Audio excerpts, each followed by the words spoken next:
హేగా welcome back to my new blog guys. ఈరోజు reason వచ్చేసి మాత్రం మేమైతే ఊరికి వచ్చినాం.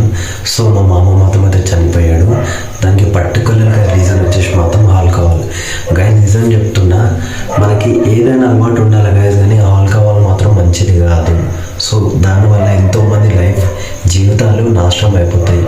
సో మన అందరికైతే ఈ విషయం అయితే తెలిసి ఉండే. సో మేము హైవే పైన వస్తుంటే ఒకడు ఫుల్ తాగేటి గైస్, తాగేసి యాక్సిడెంట్ చేసాడు. నేను మాకు ఇద్దరం అడ్డం చూపిస్తాను చూడండి, ఒక్క నిమిషం గైజ్. కనిపిస్తుంది చేయికి, మళ్ళీ కాలుకి గైజ్, కాలుకి కూడా ఇక్కడ. సో చెప్పండి, ఇక మన దరిద్రం బాగాలేదు అనుకుంటే ఏమైనా కావచ్చు. సో నేను మంచిగానే పోతున్నా గైజ్, పోతుంటే వాడు వెనకకైనా వచ్చి డాష్ ఇచ్చేసాడు. సో నేను మాత్రం మట్టిలో పడ్డా కాబట్టి సేవ్ అయిపోయినా. సో అక్కడిక్కడ పడితే మాత్రం నేను ఆన్ ద గైజ్ నిజం చెప్తున్నా, ఎవరికైతే ఆల్కహాల్ అలవాటు ఉందో, సిగరెట్ అలవాటు ఉందో వాళ్ళైతే బంద్ చేసుకోండి గైజ్. నిజం చెప్తున్నా, ఎందుకంటే మీ పైన డిపెండ్ అయినా మీ ఫ్యామిలీలు ఉంటాయి. సో మా మామ ఒక్కైనా చాలా మంచివాడు గైజ్ మా మామ, ఎందుకంటే నాకు ప్రతి ఒక్క విషయంలో ఎంకరేజ్ చేస్తున్నా మా మామ మాత్రమే. సో ఆయనకి ఇట్లా అవుతుందని అనుకోలేను. అన్న మెయిన్ రీజన్ వచ్చేసి ఆల్కహాల్ ఎక్కువ తాగుతాడు మా మామ, దానివల్ల రీజన్ గైస్.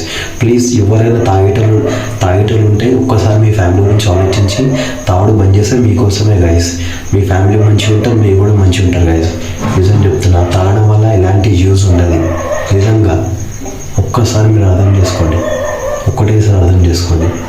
ఎందుకంటే మనం మంచిగా వెళ్ళిపోతాం గైస్, మన వెనక ఎన్ని బాధలు ఎన్ని కష్టాలు ఉంటాయో మనకే తెలుసు. సో నా సైడ్ నుంచి ఇదే రిక్వెస్ట్ గైస్, నేను వీడియో చేయొద్దు అనుకున్నా కానీ చేసినాయిగా ఎక్కువ ఇన్ఫర్మేషన్ కోసమైనా. సో మా ఇంట్లో అందరూ పడుకున్నారు, ఇప్పుడే ఫుల్ ఏడ్చినారు గైస్. నిజం చెప్తున్నా, చెప్పండి ఇక ఎట్లుంటుంది అక్క చెల్లెల బాధ, ఒక తమ్ముడు చనిపోయి ఉంటే. సో తాగకుండా గైస్, నిజం చెప్తున్నా.